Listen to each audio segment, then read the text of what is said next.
Haribol, Haribol, Dandavat Pranams, Haribol, Hare Krishna.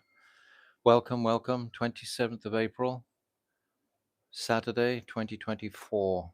Continuing our journey into uncovering Jiva Tattva and relishing the revealed truths of Shastra about Jiva Tattva. So we'll continue that in a moment. We'll have a short kirtan and then we'll continue our reading. Jaya Radha Madhava Jaya Kunja Bihari Jaya Radha Madhava Jaya Kunja Bihari O Jaya Radha Madhava Jaya Kunja Bihari Jaya Radha Madhava Jaya Kunja Bihari Jaya Gopi Janavallabha Jaya Girivardhari Jaya Girivardhari Jaya Gopi Janavallabha Jaya Girivardhari Jaya Girivardhari Yashoda Nandana Braja Jana Ranjana Yashoda Nandana Braja Jana Ranjana Nandana Braja Jana Ranjana Yamuna Tira Vanachari Yamuna Tira Vanachari Yamuna Tira Vanachari Tira Vanachari O Jaya Radha Madhava Jaya Kunja Bihari Jaya Radha Madhava Jaya Kunja Bihari O Jaya Radha Madhava Jaya Kunja Bihari Jaya Radha Madhava Jaya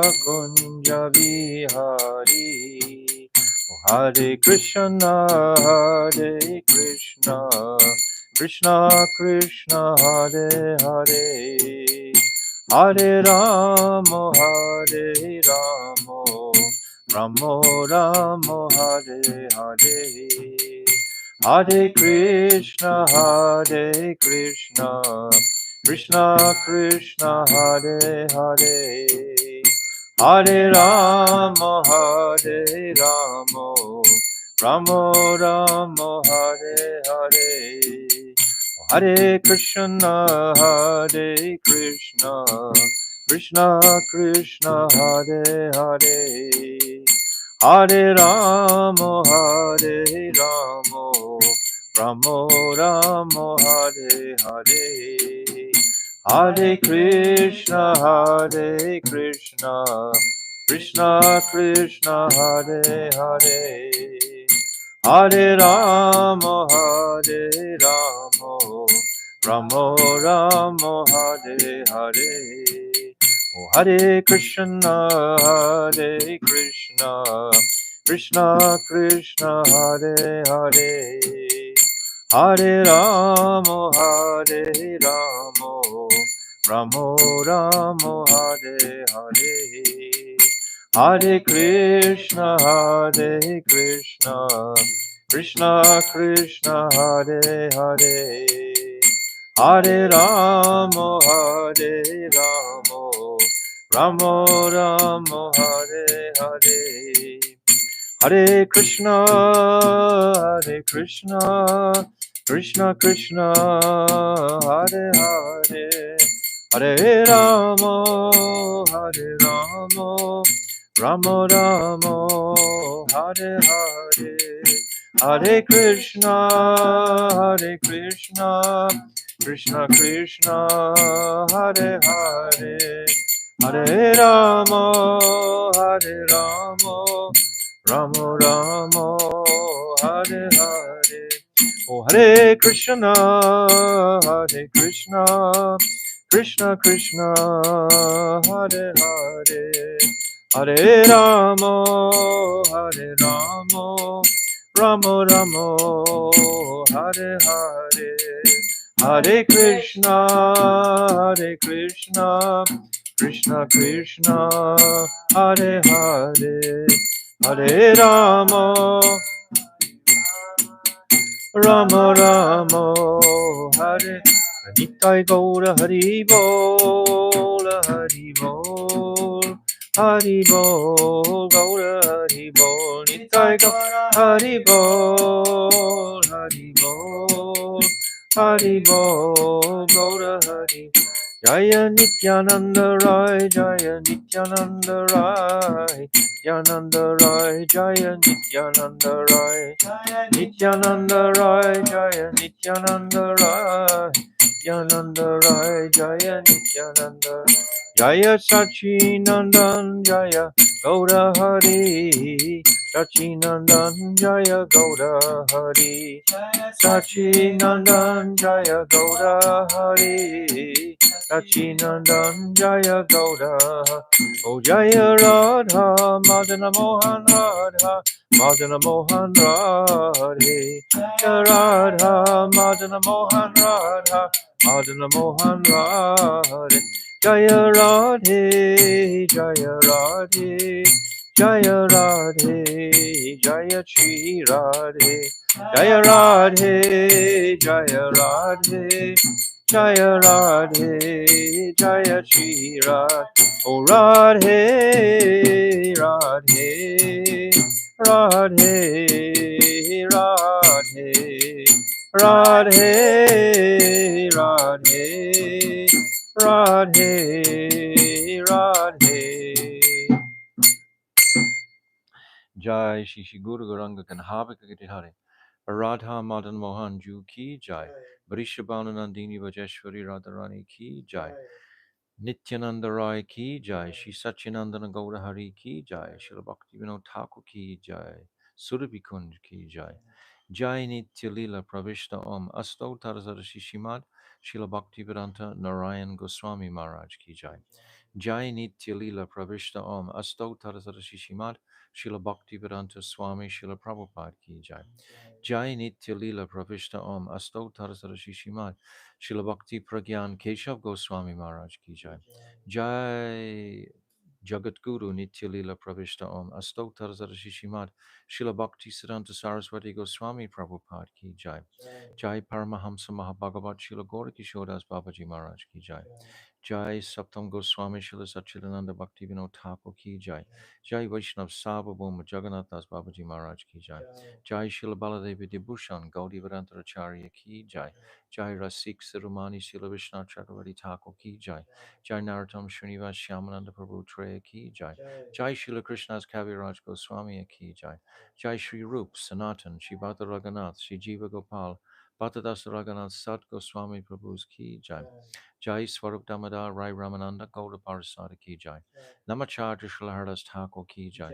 Prem Sikaho Sri Krishna Chaitanya Prabhu Nityananda Shri Advaita Gadadhar Shri Vasadi Shri Gaura Bhakta Vrinda Ki Jai. Shri Antadvip Mayapur Simantadvip Gautam Dvip Madhya Dvip Koladvip Ritujip Janadvip Motam Dvip Rudradvip Atmaka Navadvip Dham Ki Jai. Shri Shri Radha Krishna Gopa Gopiko Govardhan Dvarasavad Marpika Shri Brajamandal Ki Jai. Shri Radha Kun Shama Kun Ganga Jamuna Devi Tulsi Devi Bhakti Devi Ki Jai. Shrimati Brinda Devi Maharani Ki Jai. Shrimati Yogamaya Purnamasi Devi Maharani Ki Jai. Shri Jagannath, no, Shri Gopeshwar Mahadev Ki Jai. Shri Jagannath Baladev Subhadra Sudarshan Chakra Ki Jai. Ketra Mandal Ki Jai. Shri Sarva Vignath Anastakari Shina Shingadev Bhagavan Ki Jai. Bhakta Prabha Shri Prahlad Maharaj Ki Jai. Charidam Ki Jai. Shri Sampradaya Ki Jai. Charya Charya Ki Jai. Akara Mataraj Shri Chaitanya Mat Ki Jai. Shri Keshavji Gaudiya Mat Ki Jai. Shri Harinam Sankirtan Ki Jai. Grantaraj Srimad Bhagavatam Ki Jai. Ananta Gauda Vaishnava Vrinda Ki Jai. Samagata Bhakt Vrinda Ki Jai. Gaud Premanande Hari Hari Bol. Almaginatimirandasya Gyananjala Shalakaya Chakshu Unmilitam Jena Tasmai Shri Guruve Namaha Guruve Gaurachandraya Radhikaya Tadalaye Krishnaya Krishna Bhaktaya Charabhaktaya Namo Namaha Shri Chaitanya Manobishtam Shtapitam Jena Bhutale Swayam Rupa Katamayam Dadati Swapadantikam Priya Swarupe Daita Sarupe Prema Sarupe Sahaja Virupe Nijana Rupe Prabhuveka Rupe Tatana Rupe Swavilasa Rupe Anapita Chirim Chirat Kurunavartinokalo Samarpaitam Unnata Ujvala Rasam Swabhakti Shriyam Hari Purata Sundarata Dikatam Vasatipita Sada Hridare Kandare Spadatu Vasachinandana Yam Pravajantamanapetyamapetykrityam Dvaipayano Viraha Katara Ajuhava Putre Titam Mayatayo Taravo Vinirustam Sarvabhutam Hridim Munimanatoshmi Bhaktya Vihina Aparara Lakshay Shiptascha Karmadi Tarangamadye Kripa Maitvam Sharanam Prapana Brinde Namaste Charanadavindam Bhajami Radham Aravinda Netram Smarami Radham Madhurashmitasyam Vadami Radham Karuna Bharadram Tato Mamanasti Katina Kapi Tavaivasmi Najivami Tvaivina Iti Vignaya Rate Tvam Naimam Charanantikam. And first of all, offering millions and millions of Dandara pranams unto the lotus feet of my most beloved Gurudev, Nityalila Pravishta Om Astautar Zarashishimad Shila Bhaktivedanta Narayan Goswami Maharaj. And I'm offering the same again millions and millions of times unto the lotus feet of our most beloved Nityalila Pravishta Om Astautar Zarashishimad Shila Bhaktivedanta Swami Shila Prabhupada. And I'm offering the same again millions and millions of times unto the lotus feet of our beloved Namo Bhakti Vinodaya Satchidanandanamane Gaura Shakti Swarupaya Rupanugavaite, and all our illustrious Rupanuga Guru Vargya and all the Vaishnava and Vaishnavi devotees of the Lord. My Dandavat pranams to all of you. Vancha kalpa turubhyascha kripa sindhavevacha patitanam pavnibhyo Vaishnave namo namaha.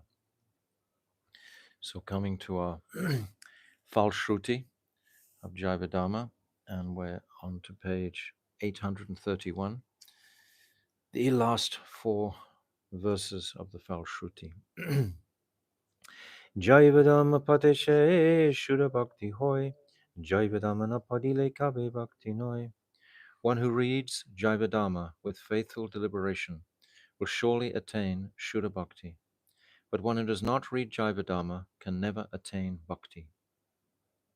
Rupanuga Abhiman Patetrito Hoy, Jaiva Vimuka Ke Dharma Hine Koi.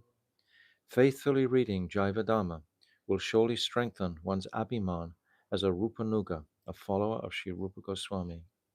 One who is averse to reading Jaiva Dharma is certainly devoid of religious principles. Java Jivane Jai Pade Jaiva Dharma, Bhaktiman Se Janabrita Jnana Karma. One who faithfully reads Jaiva Dharma throughout his entire life will be endowed with bhakti and will surely realize the futility of gyan and karma. Krishnera namala seva labi senara, seva sukis magnara sada Krishna para. Such a man, being fully devoted to Sri Sri Radha Krishna Yugal Kishore, and having attained their Amal Prem Seva, remains forever merged in the bliss of such immaculate loving service. This is the conclusion of the whole Jaiva Dharma, to remain submerged in the bliss of this Amal. Amal means absolutely pure. This absolutely pure Prem Seva, this transcendental service to the Supreme Personalities, particularly Sri Radhika, because we're understanding the speciality of Sri Radhika's Swarup Shakti. We've understood this through chapter 14, our study, that everything in existence is manifesting from Swarup Shakti in service to Krishna to facilitate his pastimes and his Leela. Krishna is Shaktiman. He's the origin, the repository, the um, uh, energy, and the energetic, or the rather, Krishna is the energetic and Radhika is the energy. the Shakti, all manifesting from the Son of Krishna, this Swarup Shakti. So we've understood so far in our Jiva Tattva study that Parashakti is the original Krishna. That's the origin. And from that Parashakti, Swarup Shakti is manifesting, Sri Radhika, to serve and please Sri Krishna with every atom of her being. That's what she's made of. She's only made of the totality, that Mahabhav Swarupini, complete affection and dedication to fulfilling Krishna's desires. Every desire that Krishna conceives, then Radhika wants to fulfill and facilitate that desire. So this Swarup Shakti, from that Swarup Shakti is manifesting the Chit Shakti, that is the Antaranga Shakti, that is the pure Shakti. And then from that Antaranga Chit Shakti is manifesting the Jiva Shakti. The Jiva Shakti is different from the Chit Shakti. It's coming from the Chit Shakti. So there are similarities within the Jiva Shakti that are in the Chit Shakti, but it's not entirely the same, because the Jiva Shakti, the atomic particles, they are weak and they can be influenced by the Mayic energy. So in the Chit Shakti, that's not possible. Those jivas who are residing fully in the spiritual world, they cannot be influenced at all by the Mayic potency, not even remotely. Why? Because of the ingredient of love and attraction. We have to keep coming back to this baseline of love and attraction. Otherwise, we get too much into the head of gyan. It's not just singularly about knowledge. It's about understanding the relationship between the jiva and Krishna. That's sambandha gyan. It's described how there are three potencies manifesting from Sarup Shakti: Sandini, Sangvit, and Hladini. The Sandini potency is the Ishtadev of that potency is Baladev Prabhu. And from that existence potency, everything in existence is manifesting, including the bodies of Krishna and the Brijabasi residents. But it's described that the Sangvit Shakti, the knowledge potency in the spiritual realm, in the Chit Shakti, it's knowledge of the relationships amongst the Brijbasis. That's where it has its function in the spiritual world. That Sangvit Shakti is still present in the Parashakti, and it's manifesting as all the relationships between Krishna and the Brijbasis, or the Mathuravasis or the Dwarkavasis, that potency of relationship. And that spirals down into the Jiva Shakti and the Maya Shakti considerations. And then the Hladini Shakti is described as the taste of those relationships, the bliss of those relationships, that Hladini Shakti, and that Ishtadev is Sri Radhika. So this is the Shakti map, so to speak. So we're in Jiva Shakti right now. We're understanding these truths of Jiva Shakti. And if we don't understand it all today, don't worry, because we're not supposed to understand it. We're supposed to appreciate it. And at some time when we're benedicted with mercy from our Guru Varga, from Sri Krishna, from the Dham, from the association of Vaishnavas, we will have deeper and deeper realization of these truths. And these truths will be gradually unfolded to us. They're not going to manifest instantly. So don't become disconsolate if you're not actually able to understand everything. We're trying to appreciate these truths. The more we hear about them, then the more we will have appreciation for the energies in this world. And gradually, it'll become clearer and clearer and clearer. The more familiar we are with it, the more we hear about it, the more we read about it, the more we think about it. What is the nature of this Chit Shakti? What is the nature of Jiva Shakti? What is the nature of Maya Shakti? I can remember 40 odd years ago considering this, thinking, what is this Chit Shakti? What is this? And thinking about it. And then gradually, over the years, reading about it, slowly, some appreciation. We can never, for example, fully understand Jiva Tattva because we have no experience of eternality, of the eternal nature of the soul. We have no experience of that. So we can't understand it. We can't, sometimes we want to understand things with the idea of thinking, yes, I've captured it. Now I can control it. I put it in my pocket because I understand it and I have some control over it. But this dynamic, we'll never have control over it because Ishvara, Krishna, is the supreme controller. And we are being controlled by him, and we are atomic particles. Some remarkable ingredient to consider always that we have independence. And it's that independence that will stimulate us or allow us the special relationship, a loving relationship with Krishna. I have an independent choice to go to Krishna or not. That's what we Tatashta Shakti. It's independence. I have that every single day. We were discussing times a day. You can pick up vision or you can pick up your japamala, right? And it's your decision to do that. We have to have that independent choice. And it yes, absolutely. If we didn't have that independence, then our love would be worthless.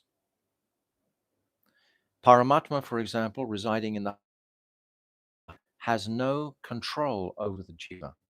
He's called as a witness. He doesn't control. He can guide. If one, the more one and surrendered to Krishna's design, the more the Shakti of Yogamaya will be acting. More Krishna's favorable potencies will be acting to pull us more towards him. And the less we're inclined to Krishna, the more we want to exploit the material energy, then it would appear that the strong of this Mayic illusion will grab us and confuse us. That yes, I am this body, I am the controller. That's the great illusion that I am the controller. I'm not. I can't even control the growth of my hair. I can't control the growth of my. What sort of control do I have, even on this local material? And yet I'm considering myself the controller, trying to manipulate various energies to come in my favor materially. This is called demon. Demons have two qualities: controlling and creating fear. These are the qualities of demons. And they're present in this Kali Yuga, don't doubt for a second. So we need to navigate through the external difficulties. At the same time, navigate through the attractions that the sense objects throw up in front of our faces daily. And all this can be done so simply by simply vibrating this Hare Krishna mantra. We can remember before we had chanted, we had no idea. But as soon as we began to, very day we began to chant Hare Krishna, that stopped its pressure, slowed it. It still remains until we're out predicament, we can say, out of that um, when our faith is not strong. It's still there. But it shows us how weak we are. This Mayic energy is constantly, then surely the intelligent man will know to strengthen himself. He'll observe his own weakness. But if he doesn't see his weaknesses, then he'll just collapse in a heap, right? Be submissive to this Mayic energy. So let's read on. But this is just a very brief kind of recap of where we're coming from and where we're going to.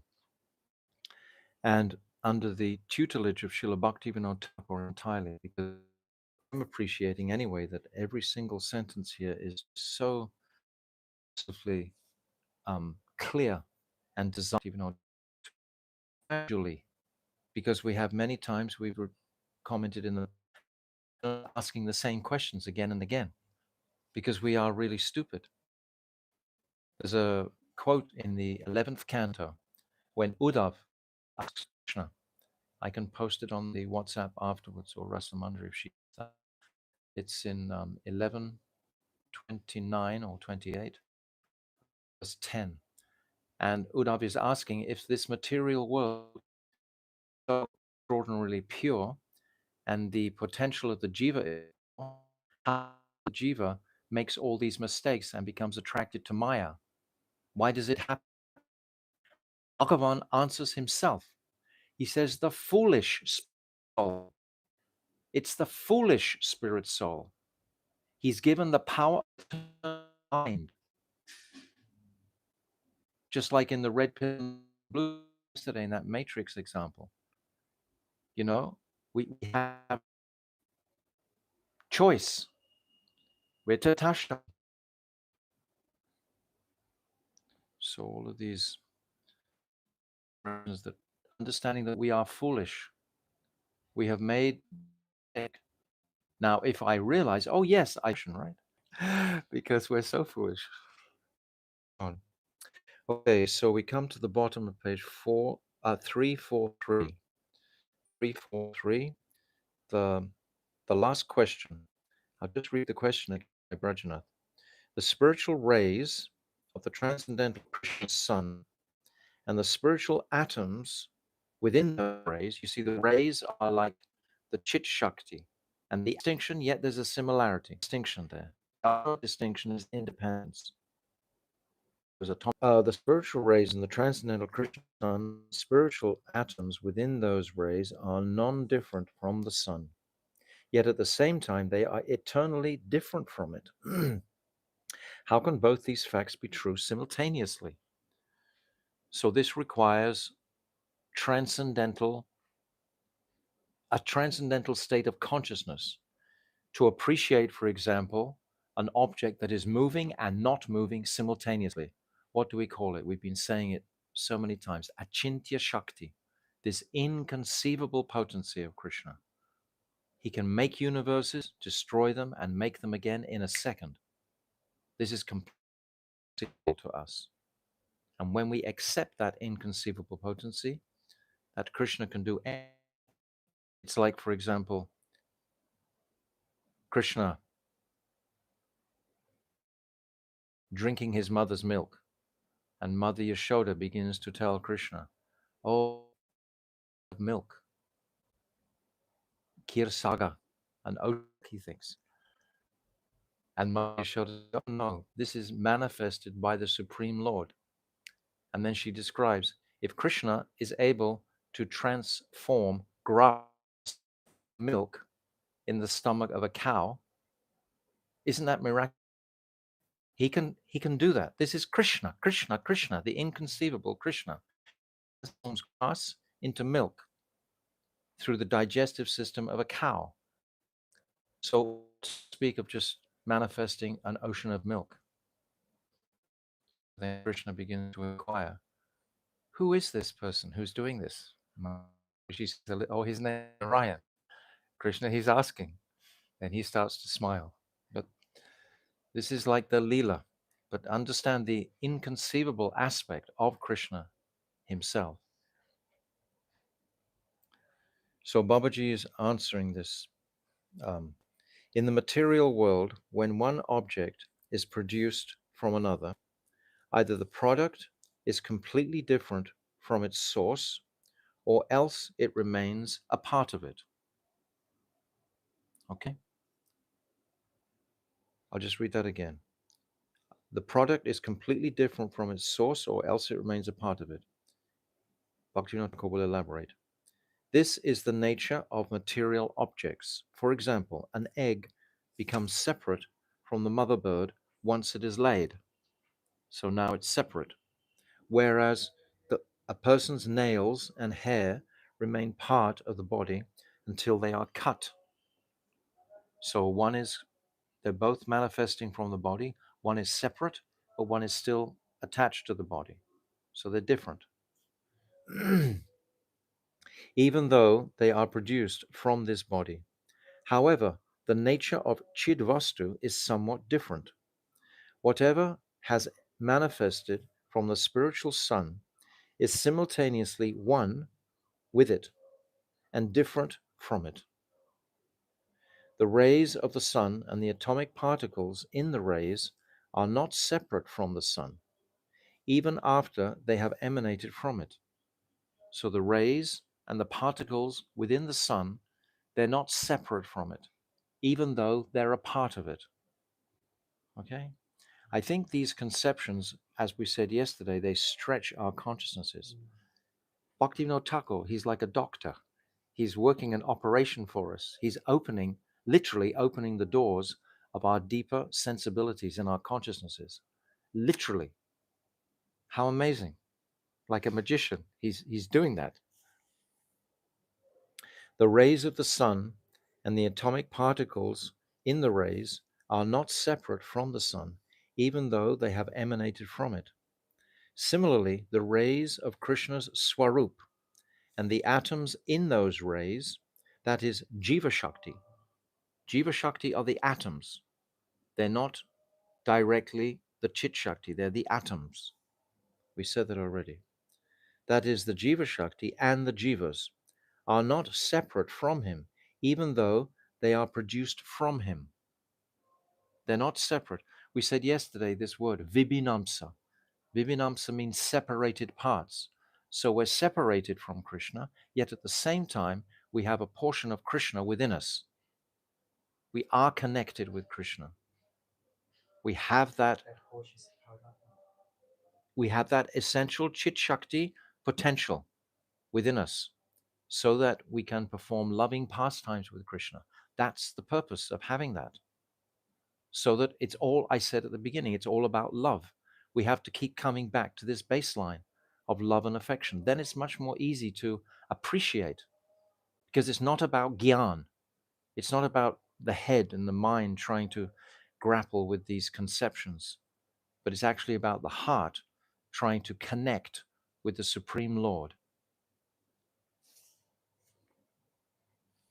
Because they have the, where I start back. At the same time, although the jivas are non-different, sorry, what do you say? There. At the same time, although the jivas are non-different from Krishna, they are also eternally different and separate from him because they have their own minute particle of independent desires. This is so essential in the arena of love. Again, it's this ras, it's this relationship which has priority. This is the principle, is this relationship, this loving relationship. Because they have their own minute particle of independent desires. Therefore, the jiva's difference and non-difference from Krishna is an eternal truth. It's an eternal truth. The similarity and the difference are eternal truths. This is the special feature of the Chit realm. The Chit realm, the transcendental realm. The sages gave a partial example from our experience of inert matter. Yes, we have experience of inert matter. Suppose you cut a small piece of gold from a large piece and use it to make a bangle. From the perspective of the gold, the bangle is not different from the original piece of gold, right? They are non-different. However, from the perspective of the bangle, the two are different from each other. So the bangle is different from the block of gold, but at the same time, from the gold's perspective, they're the same because they're both gold. Understand the distinction? The bangle is different from the block of gold, isn't it? So it's just that appreciation of similarity, but distinction, but difference. However, from the perspective, yes, this example, however, from the perspective of the bangle, the two are different from each other. This example is not a completely correct representation of Chit Tattva, but it illustrates the important aspect. From the point of view of Chit Tattva, there is no difference between Ishvara and the Jiva, whereas from the perspective of state and quantity, these two are eternally different, right? The block of gold and the bangle are eternally different. Ishvara is complete Chit, whereas the Jiva is atomic Chit. Ishvara is great, whereas the Jiva is insignificant. Some people give the example of Gata Akash and Maha Akash, the sky in the pot and the unlimited sky. So, this Gata Akash is the reflection of the sky inside a pot, and the Maha Akash is the great sky that we can see. So, in one sense, there's no difference because they're both the sky. One is reflecting and one is external. But they are different because that one in the pot is tiny, it's minute, whereas the great sky is enormous. So, this is an example that they use in Nyaya Shastra. But this example is completely inconsistent with regard to Chit Tattva. So, still, we're using language to try and appreciate the difference and non difference between the Jiva and Krishna. This is what Bhaktivinoda Thakur's taking great pains to discuss. Generally, these topics are not usually discussed in an assembly of devotees that are just having, say, a Bhagavatam class or something of that nature. We're going in depth into Jiva Tattva here. We're going into the core root of it for our experience. So, Brajanath, if transcendental entities and material objects belong to completely different categories, how can material objects be used as appropriate examples for understanding transcendental entities? He's actually, this is the third time he's asking this question, right? For us, Babaji, there are different categories of material objects, and the pundits of the Nyaya school consider them eternal. However, there is no such categorical difference between the Chit transcendental and Jad material. I have already said that Chit is the only reality and Jad is simply a transformation.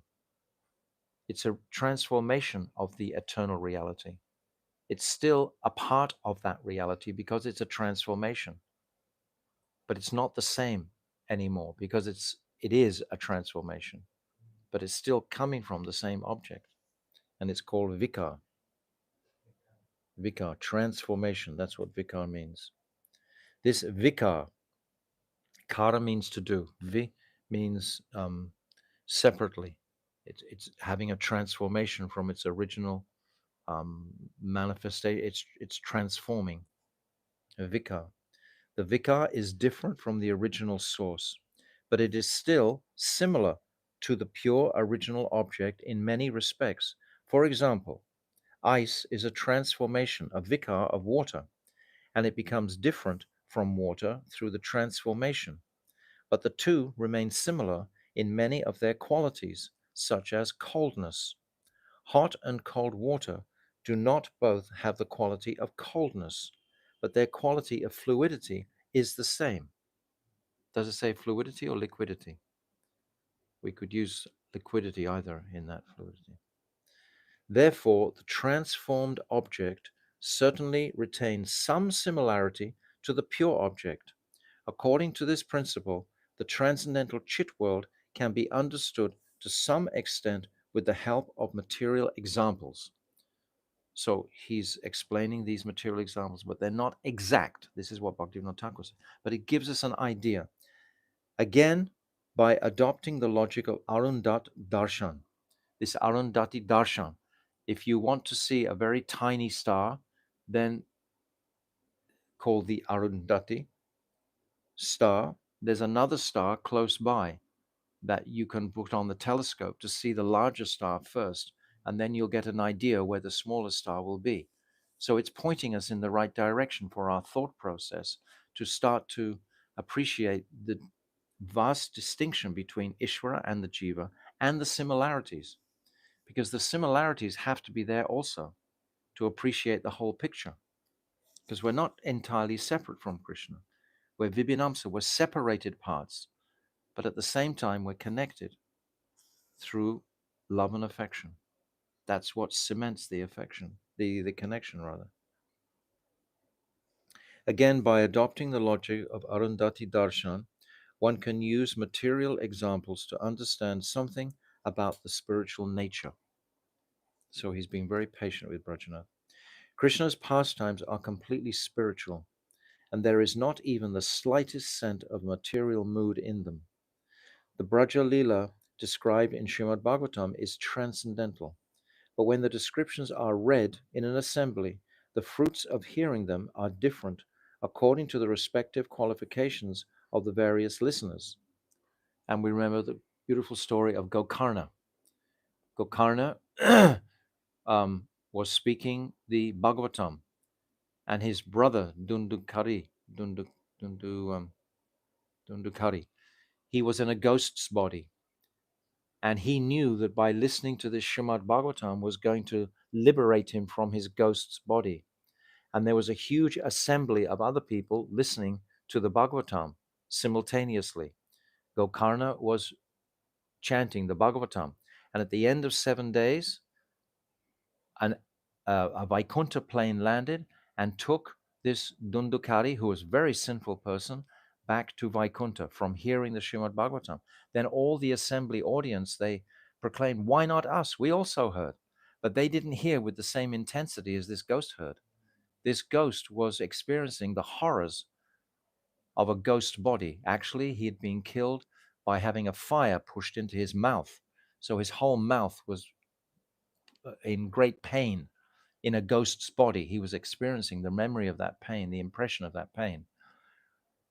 But that's the pastime that's described in the Srimad Bhagavatam Mahatmya chapter 4, which is very, very beautiful. We can post that on our WhatsApp thread. But this Dundukari, he went back to Vaikuntha. And then Gokarna, he's asking those residents who are from Vaikuntha, why not the other assembly? Why not everyone else in the assembly? And the Vaikuntha-vasis responded, because they didn't listen with the same intensity. So all those people listening, they assembled again a month later, and they had the same reading, but this time they all gave their 100% attention, their 100% of focus to everything that Gokarna was saying about the Bhagavatam. And then a huge Vaikuntha plane came and took the whole assembly back to Vaikuntha, because they had understood the fixed purpose, the intensity of their listening. So it's describing here that when someone is speaking Harikatha, say 1,000 people are speaking Harikatha, there's going to be 1,000 different impressions of that Harikatha, interpreted by each person according to their adhikar, according to their eligibility. Some will be on fire, some will not be on fire, some will be in the middle, etc., according to our qualification. So it's not all one in that sense. We all have complete individuality. Appreciating the ornamental figures of speech from the mundane perspective, those who are absorbed in material sense gratification hear it as a story of an ordinary hero and heroine. Some people hear Radha and Krishna's pastimes like an ordinary boy and heroine, right?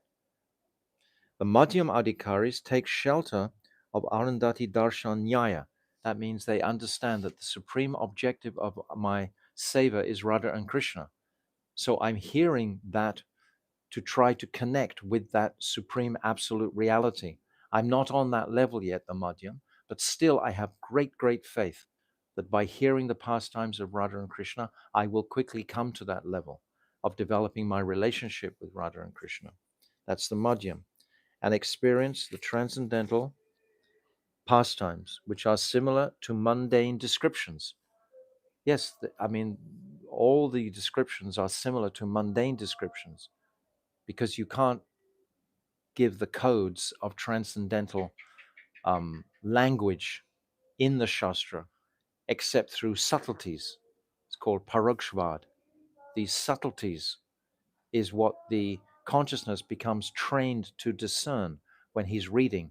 to connect him to the various codes of um, special, blissful openings of consciousness, of windows, just like Rupa Goswami when we read his remarkable pastimes that he's writing about Golok, Gokul, and Golok. Then, by immersing ourselves in the beauty and sweetness of Rupa Goswami's writings, then we start to, like he writes this beautiful verse, Tunde Tandavani Ratim Vitnute Tandavali Labdya, that this holy name, it dances within the mouth with such a taste that one wants to have a million mouths to experience it. How beautiful is that expression? And then the ear wants to hear the sound vibration of that name. And then one desires to have a million ears. But what sort of moods is Rupa Goswami writing this? What ornamental language is he gifting to us to open this door? Just to think about, when we chant the holy name, does it dance in our mouths?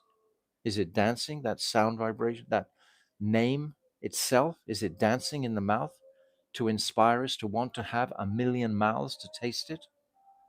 This is Shuddhanam. So Rupa Goswami, you see, he can write like that. And when the practitioner meditates on these um, descriptions, then he can begin the journey towards that transcendental state slowly by the writings. Okay.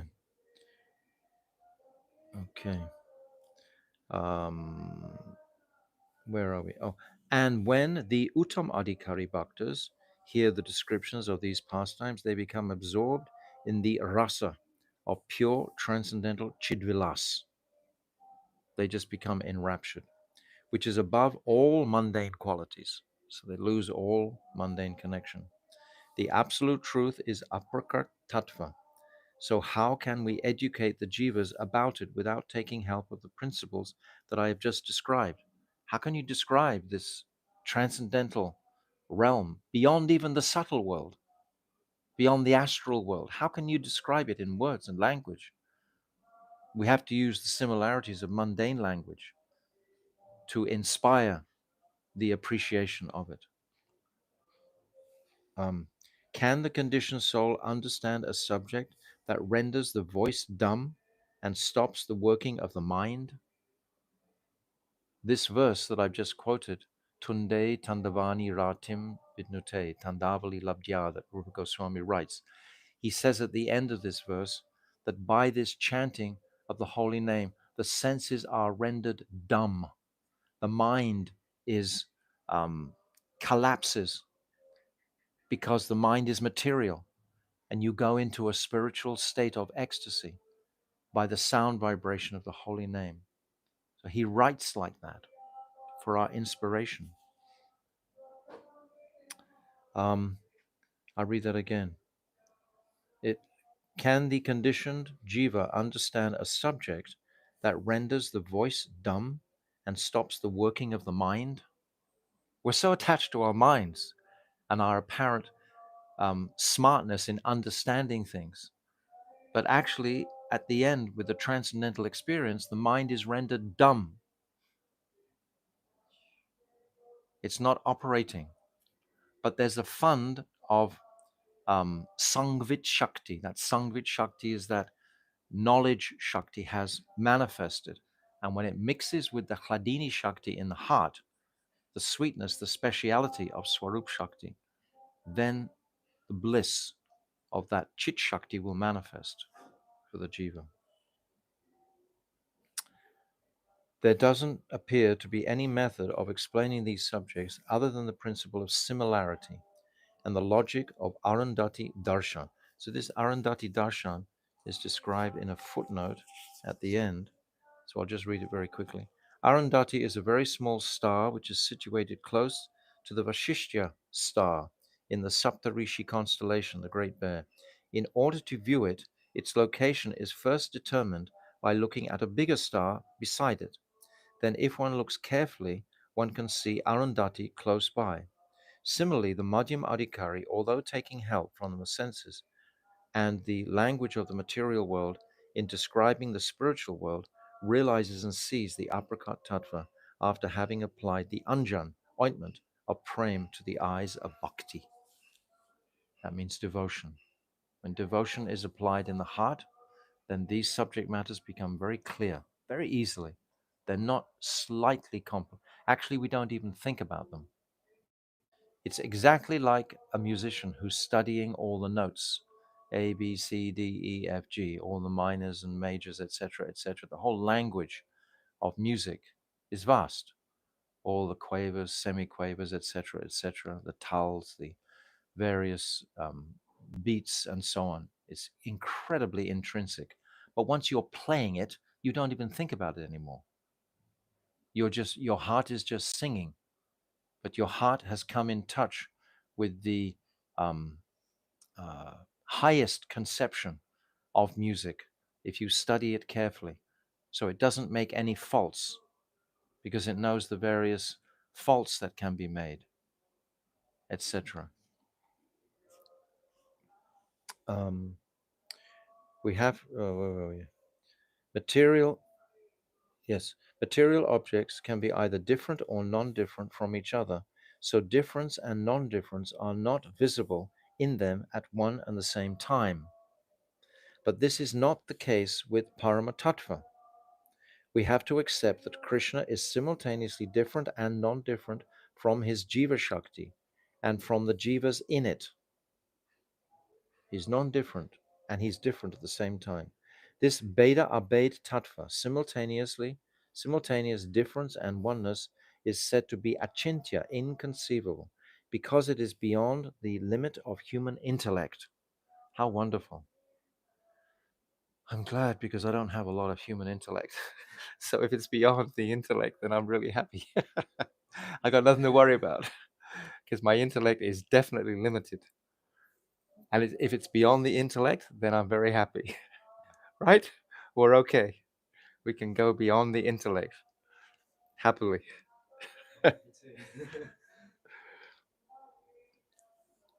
Because it is beyond the limit of human intellect.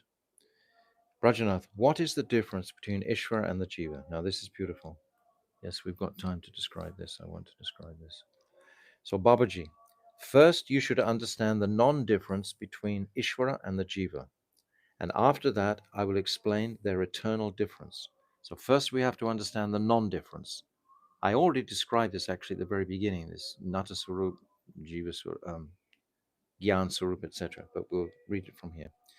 Ishvara is the embodiment of knowledge, Gyan Swarup, the knower, Nata Swarup, one who considers and reflects, Manta Swarup, and the enjoyer, Bhaktri Swarup. He is self-effulgent, Swaprakash, and he also illuminates others, Paraprakash. He has his own desires, Ichamayi, and he is the knower of all Ketra The Jiva too is the form of knowledge, the knower. The Jiva knows something. He's also the form of knowledge. He also is an enjoyer, same as Krishna is an enjoyer. We also are enjoyers. He too is self-effulgent. If you see someone's aura, that's their self-effulgence. Swaprakash, it's called. And he illuminates others. How do you illuminate others? You make someone very happy. You illuminate their mind. Hey, look what a wonderful day it is. You can pick someone right up. You can bring them into the sunlight. You can illuminate others. So you have the same quality as Krishna, right? Yes. These are the similarities between us and Krishna. There's 9 of them. We can post them afterwards also. Where are we? Hang on. Oh, yes. You're ahead of me. And is the knower of his own field, Ketragyan. You see, Krishna knows all fields. That's the difference. We know our own working senses and mind, etc. But Krishna knows all minds in existence because he's Paramatma, super soul within the heart of all jivas. From this perspective, there is no difference between them. So We have a list of these, and Russ Manjari Didi will post them afterwards on the WhatsApp thread. It's a very important 9 similarities to understand. If you meet someone and they say, "Yes, I'm God. Don't you know I'm God?" We say, "Yes, you're God," because you have Gyan Swarup, Nata Swarup, Parakrapash. We have these different 9 similarities, but in the end, you're very, very minute. You're anuchit. Krishna is called Vibhuchit. He's the manifestation of everything.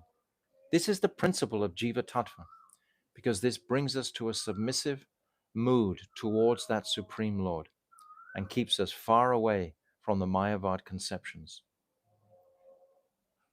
We only have to realize this a little bit. Krishna is so much bigger than me. That's even sounds strange. I mean, he's just, I'm not even in the picture. I'm so insignificant. At the same time, because I have independence, I can make an effect in my relationship with him. I can even attract, ultimately, in the stage of prem. Sri Krishna Akashani Chasa. It's saying that the stage of prem will attract Krishna. So I have the propensity within me, in potential, to attract Krishna at the stage of prem. This is mystical, magical. It's beautiful. We have this. We have this. However, Ishvara is omnipotent, and by dint of his omnipotence, he is the basis of all these qualities which are present in him in full. We have these minute qualities, but he has them in full. These qualities are also present in the atomic jiva, but only to a minute degree. Thus, the nature and form of Ishvara and the jiva are eternally different from each other because one is complete and the other is minute. And at the same time, there is a lack of distinction between Ishvara and Krishna because the similarity between their qualities. We've just described their 9 similarities, but the distinction is vast. And I've given the example every day about the spoonful of water from the ocean. This personally appeals to me. The spoonful of the ocean has the same ingredients as the vast ocean, H2O, etc., and salt. But the difference in the spoonful of water and the vast ocean is immense. So the quantity of Ishvara. Ishvara is the Lord of Swarup Shakti, Jiva Shakti, and Maya Shakti. He's called Para Shakti because of the completeness of the internal potency, Atma Shakti. Shakti is his maidservant, and he is the Lord of Shakti, who is activated by his desire. When Krishna desires, Yogamaya acts. Shri Radhika acts on Krishna's desire. Shri Radhika is always trying to fulfill Krishna's desires. It's described in the Rasa Tattva that the gopis are only concerned with fulfilling Krishna's calm desire, his lusty desires. That's in material language, but his desires for pleasure. They're only concerned with that, fulfilling that. Um, Shakti is his maidservant, and he is the Lord of Shakti, who is activated by his desire. This is the Swarup of Ishvara. Though the qualities of Ishvara are present in the jiva to a minute degree, the jiva is nonetheless under the control of Shakti. It's just saying how Krishna is the controller of Shakti. Shakti is trying to fulfill the desires of Krishna, but we are under the control of Shakti, the Swarup Shakti. The word Maya has been used in Dashmula not only to indicate material Maya, but also to indicate Swarup Shakti. Mayate anye iti Maya. Maya is that by which things can be measured. That's something for us to meditate on. Maya is that which can be measured. In other words, it has limitations because you can actually measure it. Something which is beyond Maya has no limitations. You can't measure it. Therefore, it comes into the eternal category. It's not limited by the illusion. Maya is unreal. It's an illusory energy. It creates the temporary worlds. The word Maya refers to the Shakti that illuminates Krishna's identity in all the three worlds, namely the Chit Jagat, the Achit Jagat, and the Jiva Jagat. The Achit is the Bahiranga, the Chit is the Antaranga, and Jiva, the Tatashta. Krishna is the controller of Maya, and the Jiva is under the control of Maya. Therefore, it is said in the Svetashwara Upanishad 4:9-10, Asman Mayi Srijate Vishvam Etat, Tasmims Chanyo Maya Sanirudaha, Mayantu Prakritim Vidyan Mayanam tu Maheshwaram, Tasyavya Bhutaistu Vyam Tam Sarvam Idam Jagat. Parameshwara is the Lord of Maya. He has created the entire world, wherein the jivas are bound in the illusion of material identification. It should be understood that Maya is his Prakriti, and he is Maheshwara, the controller of Maya. The entire world is pervaded by his limbs. In this mantra, the word Maya is used to indicate Krishna, the controller of Maya, and Prakriti is used to indicate the complete Shakti. The great qualities and nature are the special characteristics of Ishvara. His great qualities and nature are the special characteristics of Ishvara. They are not present in the jiva, and he cannot attain them even after liberation. I'll read that sentence again because it encapsulates everything. Ishvara, they are not, his great qualities and nature are the special characteristics of Ishvara. They are not present in the jiva, and he cannot attain them even after liberation. It is stated in Brahma Sutra 4.4.17, Jagat Vyapara Vyajam Parakaran Asan Hit Avat Atvat. Hit Atvat. The creation, maintenance, and control of the entire transcendental and inert world is the work of Brahm. This is Krishna, Brahm, only, and no one else. Except for this activity, in relation to the Chit and the Achit worlds, all other activities are possible for liberated jivas. So liberated jivas can become liberated from the illusion and again can be restored to their propensity to have a loving relationship with the Supreme. And in that loving relation, by the potency of their love, they can actually control Krishna even. Krishna is controlled by love. We see Mother Yashoda. She controls Krishna by her love. She can bind Krishna. So this is an example of Vatsalya Bhav. And what to speak of the gopis? It's called Samartha Rati. They have the propensity to control Krishna. Samanjasa Rati of the queens of Dwarka doesn't control Krishna.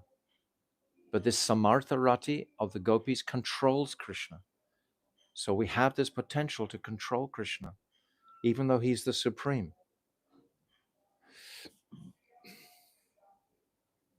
The Shruti states, Yato va imani bhutani jayante. He is that by which all the jivas are created and maintained, and into which they enter and become unmanifest at the time of annihilation. Taittiriya Upanishad 3.1. These statements have only been made in relation to Brahm, that's Krishna, and they cannot be applied to the jiva by any amount of manipulation, because there is no reference to liberated jivas here. The Shastras state that it is only Bhagavan and not the liberated jiva who performs activities of creation, maintenance, and annihilation. One may suppose that the jiva can also perform these activities, but this gives rise to the philosophy of many Ishwaras, Bahu Ishwara Dosh, which is defective.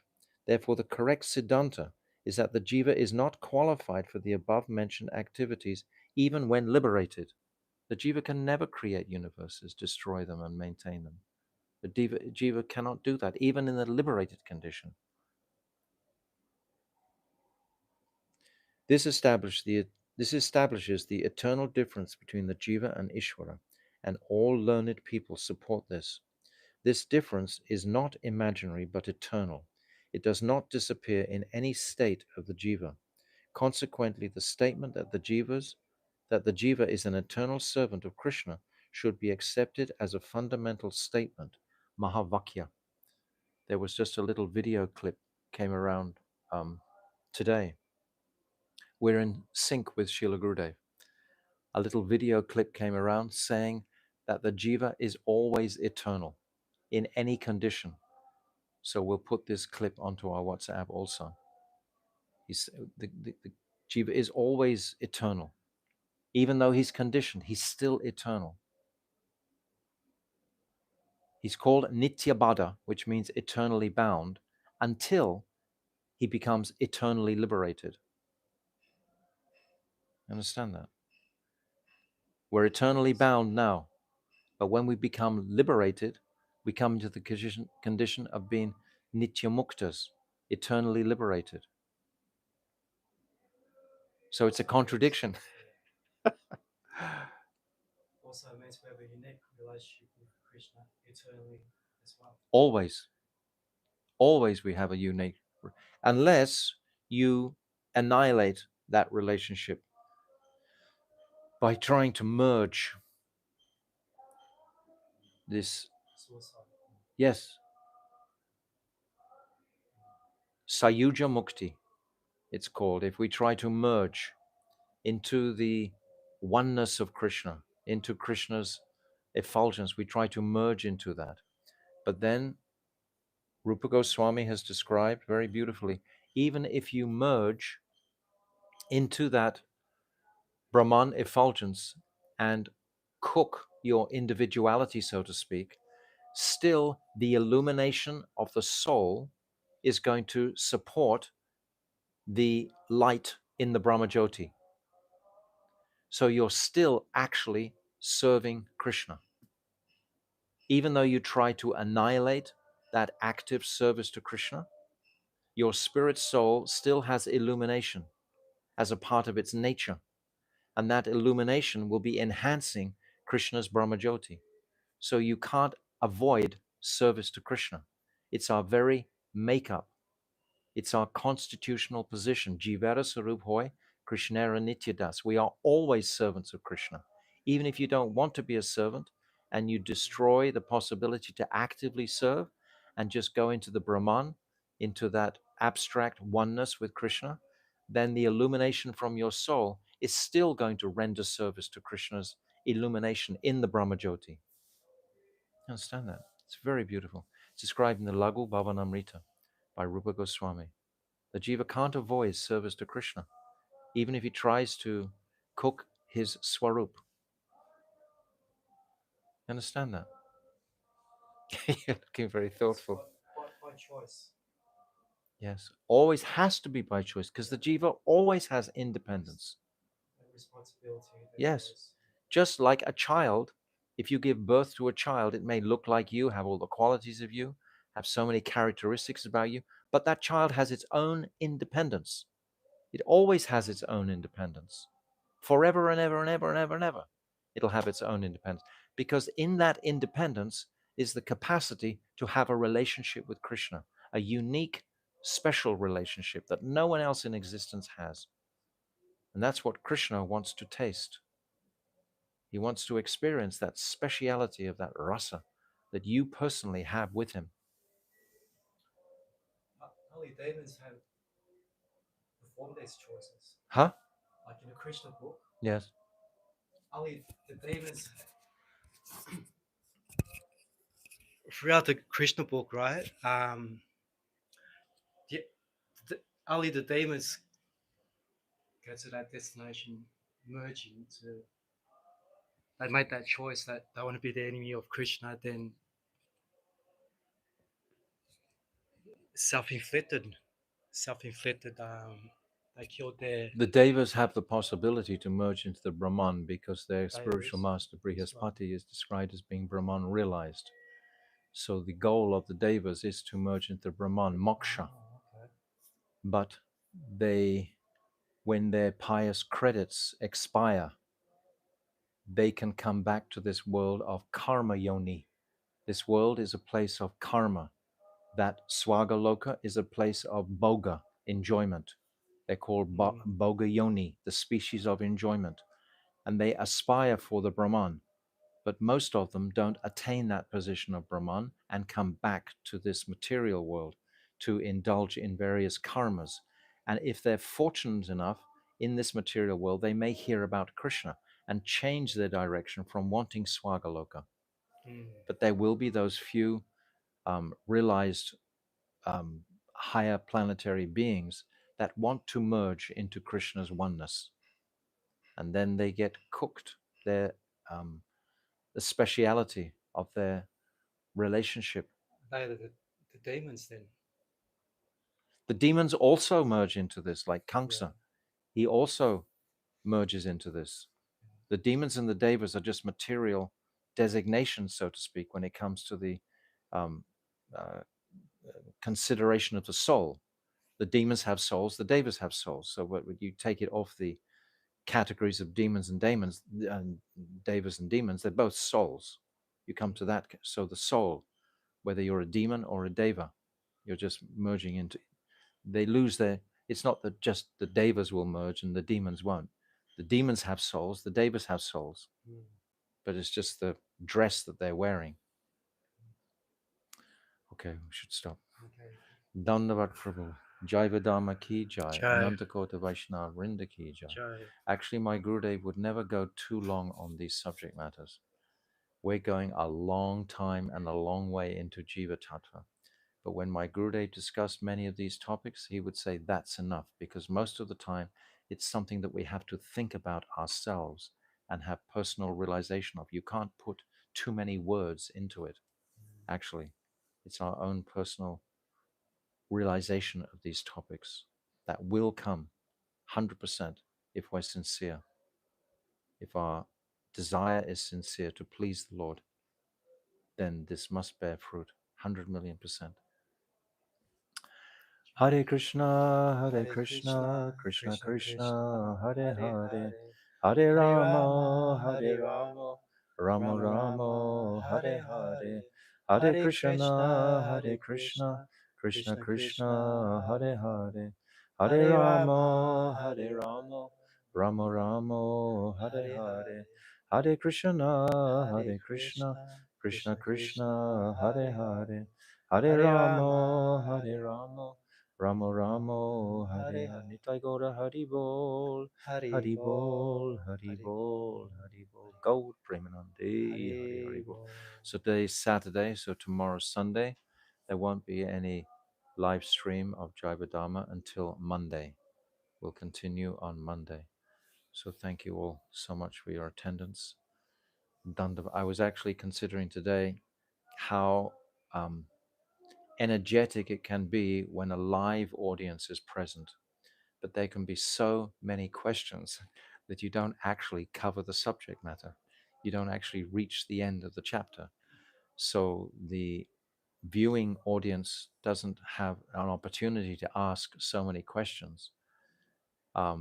But let me promise you one thing: if we just keep reading the chapters, all the questions are all answered. I promise you. So many times I've had questions after a particular paragraph, and then I just kept reading and reading and reading, and everything becomes very, very clear. Certainly at the very end of this chapter, everything becomes very, very clear. It becomes clear by itself. It's self-illuminating Shastra. Srila Bhaktivinoda Thakur ki jai. Jai. Go Premanande. Hari Hari Bol.